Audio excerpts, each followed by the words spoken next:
ವೀಕ್ಷಕರಿಗೂ ಸುಹಾಸನ ಪ್ರಪಂಚದ ಮತ್ತೊಂದು ವಿಡಿಯೋಗೆ ಸುಸ್ವಾಗತ. ನಾನು ಈ ದಿನ ಟೈಮ್ ವ್ಯಾಲ್ಯೂ ಆಫ್ ಮನಿ ಬಗ್ಗೆ ಮಾತಾಡೋಕ್ಕೆ ಇಷ್ಟಪಡ್ತೇನೆ. ಫೈನಾನ್ಸಲ್ಲಿ ತುಂಬಾ ಮುಖ್ಯವಾದಂಥ ಒಂದು ಕಾನ್ಸೆಪ್ಟ್ ಅಂತ ಹೇಳ್ಬೋದು. ನಿಮ್ಗೇನಾದರೂ ಇದನ್ನು ಎರಡು ಸೆಂಟೆನ್ಸಲ್ಲಿ ಟೈಮ್ ವ್ಯಾಲ್ಯೂ ಆಫ್ ಮನಿ ಅಂದರೆ ಏನು ಅಂತ ವಿವರ ಮಾಡಬೇಕು ಅಂತಂದರೆ ತುಂಬಾ ಸುಲಭ. ನೀವು ₹1 ಇವತ್ತು ನಾನು ನಿಮ್ಗೆ ₹1 ಕೊಡ್ತಾ ಇದ್ದೀನಿ ಅಂತ ಇಟ್ಕೊಳ್ಳಿ. ₹1 ಬೇಡ, ತುಂಬ ಕಮ್ಮಿ ಆಗ್ಬಿಡ್ತು, ₹1000. ನಿಮ್ಮನ್ನ ಕೇಳ್ತೀನಿ, ನಾನು ನಿಮಗೆ ₹1000 ಇವತ್ತು ಬೇಕಾ ಇಲ್ಲ ನಾಳೆ ಕೊಡಲಾ ಅಂತ. ಬೇರೆ ಇನ್ನೇನೂ ಇಲ್ಲ ಕನ್ಸ್ಟ್ರೈಂಟ್ಸು. ₹1000 ಇವತ್ತು ಕೊಡಲಾ ಇಲ್ಲ ನಾಳೆ ಕೊಡಲಾ ಅಂತ ಕೇಳ್ತೀನಿ. ಸಾಮಾನ್ಯವಾಗಿ ಯಾರೇ ಆದ್ರೂ ಇವಾಗಲೇ ಈ ಕ್ಷಣನೇ ನನಗೆ ₹1000 ಕೊಡು ಅಂತ ಹೇಳ್ತಾರೆ. ಅದು time value of money.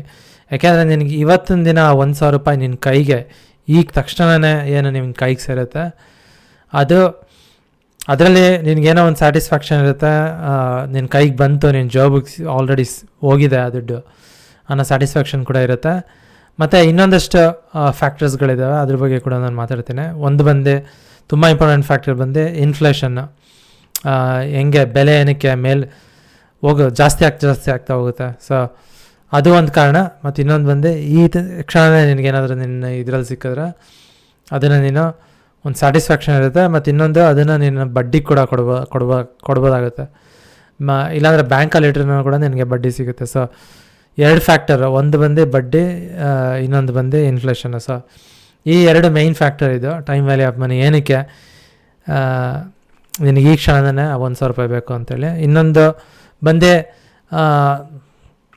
Behavioural economics ಸಂಬಂಧಪಟ್ಟಿರೋವಂಥದ್ದು idea ಇದು.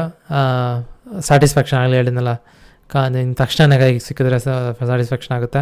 ಬಟ್ ಈಗ ನಾನು ಸೀನ್ ಚೇಂಜ್ ಮಾಡಿ ಇದನ್ನು ನಿಮಗೆ ಮ್ಯಾಥಮೆಟಿಕಲ್ ಆಗಿ ಯಾವ ರೀತಿ ಕಾಣಿಸುತ್ತೆ ಈ ಟೈಮ್ ವ್ಯಾಲ್ಯೂ ಆಫ್ ಮನಿ ಅನ್ನೋದನ್ನು ನಿಮಗೆ ಹೇಳ್ಕೊಡ್ತೀನಿ.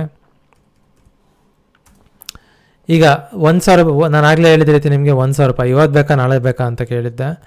ಸೊ ಇವತ್ತು ಬೇಕಾ ನಾಳೆ ಬೇಕಾ ಅಂತ ಕೇಳೋದಕ್ಕಿಂತ ಇದನ್ನು 1 ವರ್ಷ ತಗೋಣ. ಯಾಕೆಂದರೆ ಇನ್ಫ್ಲೇಷನ್ ರೇಟ್ಸ್ಗಳೇನು ಬರುತ್ತೆ ಅದು ಸಾಮಾನ್ಯವಾಗಿ 1 ವರ್ಷದ್ದು ಇನ್ಫ್ಲೇಷನ್ ರೇಟ್ಗಳು ಕೊಡ್ತಾರೆ.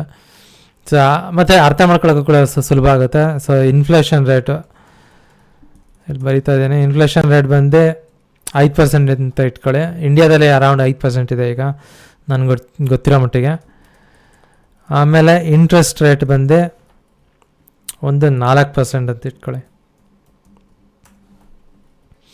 ಸುಮ್ಮನೆ ಬ್ಯಾಂಕಲ್ಲಿ ಯಾವುದೋ ಒಂದು ಬ್ಯಾಂಕಲ್ಲಿ ತಗೊಂಡೋಗಿ ₹1000 ಇಟ್ಟರೆ ನಿಮಗೆ 1 ವರ್ಷದಲ್ಲಿ 4% ಕೊಡ್ತಾರೆ ಅಂತ ಅನಿಸುತ್ತೆ. ಈಗ ಮೊದಲಾದರೆ ತುಂಬ ಜಾಸ್ತಿ ಸಿಗ್ತೈತೆ, ಈಗ ಬರೀ 3% 4% ಅಷ್ಟೇ ಅಂತ ಅನಿಸುತ್ತೆ.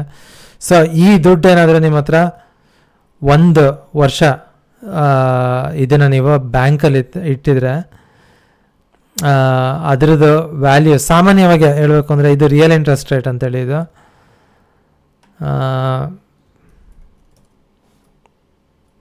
ಮೋಸ್ಟ್ಲಿ ರಿಯಲ್ ಇಂಟ್ರೆಸ್ಟ್ ರೇಟ್ ಇಷ್ಟಿಲ್ಲ ಅನಿಸುತ್ತೆ ನನಗೆ ಗೊತ್ತಿರೋ ಪ್ರಕಾರ. ಇನ್ನೂ ತುಂಬಾ ಕಮ್ಮಿ. ಹೇಳಬೇಕು ಅಂದರೆ ನೆಗೆಟಿವ್ ಇದ್ರೂ ಇರ್ಬೋದು, ಯಾಕೆಂದರೆ ಇನ್ಫ್ಲೇಷನ್ ತುಂಬ ಜಾಸ್ತಿ ಇಂಡಿಯಾದಲ್ಲಿ.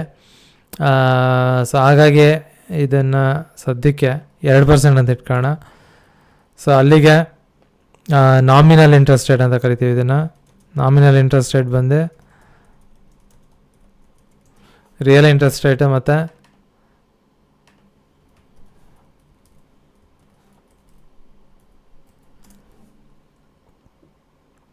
Real interest rate plus inflation.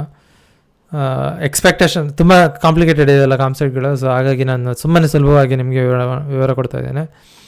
ಇಲ್ಲಿ ಇನ್ಫ್ಲೇಷನ್ ಅನ್ನೋದಕ್ಕಿಂತ ಎಕ್ಸ್ಪೆಕ್ಟೆಡ್ ಇನ್ಫ್ಲೇಷನ್ ಕೊಡಬೇಕು. ಎಕ್ಸ್ಪೆಕ್ಟೆಡ್ ಇನ್ಫ್ಲೇಷನ್ ಪರ್ಸೆಂಟೇಜ್ನ ಇಲ್ಲಿ ಹಾಕಬೇಕಾಗುತ್ತೆ. ಬಟ್ ಎನಿವೇ, ಸೊ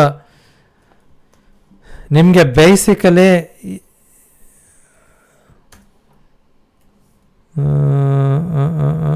ಏನಕ್ಕೆ ಈ ಥರ ಆಯಿತಾ? ಓಕೆ, ಮಲ್ಟಿಪ್ಲಿಕೇಶನ್ ಬಿಟ್ಬಿಟ್ಟಿದ್ದೇನೆ. ಓಕೆ, ₹1070. ಸೊ ನಿಮ್ಗೆ ಇವತ್ತಿನ ದಿನ ₹1000 ಬೇಕಾ ಇಲ್ಲ 1 ವರ್ಷ ಆದಮೇಲೆ ₹1000 ಕೊಡಲಾ ಅಂತ ಕೇಳಿದ್ರೆ ನೀವು ಇವತ್ತೇ ಬೇಕು ಅಂತ ಸಾಮಾನ್ಯವಾಗಿ ಹೇಳ್ತೀರಾ. ಅದು ಮ್ಯಾಥಮೆಟಿಕಲ್ ಆಗಿ ಏನಾದರೂ ನಿಮಗೆ ತೋರಿಸ್ಬೇಕು ಅಂದರೆ ಇವತ್ತಿನ ದಿನದ ₹1000 1 ವರ್ಷ ಆದಮೇಲೆ ಅದು ₹1070. ಅದಕ್ಕೇ ನಾನೇನಾದರೂ ನಿಮ್ಗೆ ಇವತ್ತು ₹1000 ಕೊಡಲಾ ಇಲ್ಲ 1 ವರ್ಷ ಆದಮೇಲೆ ₹1000 ಕೊಡಲಾ ಅಂತಂದರೆ 50,000 ಕೊಡ್ರಿ ಬೇಕು ನನಗೆ ಅಂತ ಹೇಳ್ತೀರಾ. ಅಕಸ್ಮಾತ್ ಒಂದು ವರ್ಷ ಆದಮೇಲೆ ನಾನು 1,070 ರೂಪಾಯಿ ಕೊಡಲ ಅಥವಾ 1,000 ರೂಪಾಯಿ ಕೊಡಲ ಅಂತ ಕೇಳಿದ್ರೆ, ಈ ಒಂದೇನು ನಾನು ಇಲ್ಲಿ ಬರೆದಿದ್ದೀನಲ್ಲ, ಈ ಅಸಂಪ್ಷನ್ಸ್, ಬೇಸ್ಡ್ ಆನ್ ದೀಸ್ ಅಸಂಪ್ಷನ್ಸು ನೀವು ಯಾವುದೇ ಆದ್ರೂ ನಡೆಯುತ್ತೆ ಅಂತ ಉತ್ತರ ಕೊಡಬೇಕಾಗುತ್ತೆ.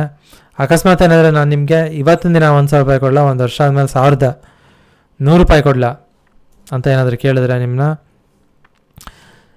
ಈ ಒಂದು ಏನು ಸಿನಾರಿಯಲ್ಲಿ ನಿಮಗೆ ನಾನು ಕೊಟ್ಟಿದ್ದೀನಿ, ಈ ಸಿನಾರಿಯೋ ಮೇಲೆ ಏನಾದರೂ ನೀವು ಬೇಸ್ ಮಾಡಿದ್ರೆ, ಇಲ್ಲ 1 ವರ್ಷ ಆದಮೇಲೆ 1,100 ರೂಪಾಯಿ ಕೊಡೋಗುರು.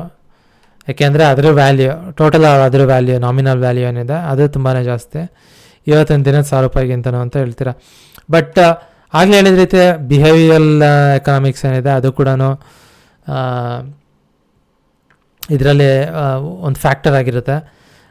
ಅಕಸ್ಮಾತ್ ಏನಾದರೂ ನಿಮ್ಗೇನು ಫೈನಾನ್ಷಿಯಲ್ ಸಿಸ್ಟಮ್ ಏನಿದೆ ಆ ಸಿಸ್ಟಮ್ ಮೇಲೆ ಪೂರ್ತಿ ನಂಬಿಕೆ ಇದ್ದಲ್ಲಿ ನೀವು 1 ವರ್ಷ ಆದಮೇಲೆ 1,100 ರೂಪಾಯಿ ಕೊಡೋಗುರು ಅಂತ ಹೇಳ್ತೀರಾ. ಮತ್ತು ಇನ್ನೂ ಏನಾದರೂ ನಿಮಗೆ ದುಡ್ಡಿನ ಅವಶ್ಯಕತೆ ಇವತ್ತಿನ ದಿನ ಇಲ್ಲ ಅಂತಂದರೆ 1,500 ರೂಪಾಯಿ 1 ವರ್ಷ ಆದಮೇಲೆ ಕೊಡಿ. ಇದು time value of money basically ಈ ರೀತಿ ಕ್ಯಾಲ್ಕುಲೇಟ್ ಮಾಡೋದು. ನಿಮ್ಗೇನಾದರೂ ಈಗ 1 ವರ್ಷ ಆದಮೇಲೆ 10,000 ರೂಪಾಯಿ ಸಿಗ್ತಾಯಿದೆ ಅಂತ ಇಟ್ಕೊಳ್ಳಿ, ನಿಮ್ಮ ಕೈಗೆ 10,000 ರೂಪಾಯಿ ಸಿಗ್ತಾಯಿದೆ. ಈ 10,000 ರೂಪಾಯಿ ಇವತ್ತಿನ ದಿನ, ಈ 10,000 ರೂಪಾಯಿ 1 ವರ್ಷ ಆದಮೇಲೆ ಸಿಗೋ ನಿಮ್ಮ 10,000 ರೂಪಾಯಿ ಇವತ್ತಿನ ದಿನದ್ದು ವ್ಯಾಲ್ಯೂ ಎಷ್ಟು ಅಂತ ಕೇಳಿದ್ರೆ, ಅದು ಬಂದು 1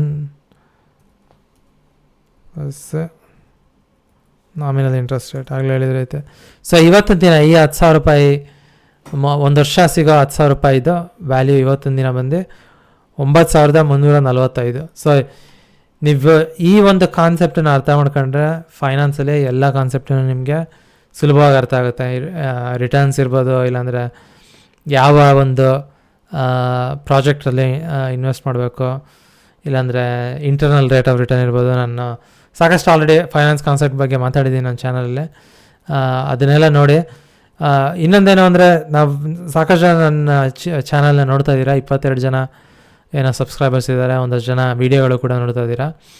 ನಿಮ್ಗೇನಾದರೂ ಒಂದು ಫೈನಾನ್ಸ್ ಕಾನ್ಸೆಪ್ಟ್ ಇರ್ಬೋದು, ಇಲ್ಲಾಂದರೆ ಯಾವುದೇ ಒಂದು ವಿಷಯ ಇರ್ಬೋದು, ಅದ್ರ ಬಗ್ಗೆ ಏನಾದರೂ ತಿಳ್ಕೊಬೇಕು ಅನ್ನೋಂಥ ಏನಾದರೂ ಅಂದರೆ ಆಸೆ ಇದ್ದಲ್ಲಿ ಖಂಡಿತವಾಗ್ಲೂ ಕಮೆಂಟ್ ಮೂಲಕ ತಿಳಿಸಿ.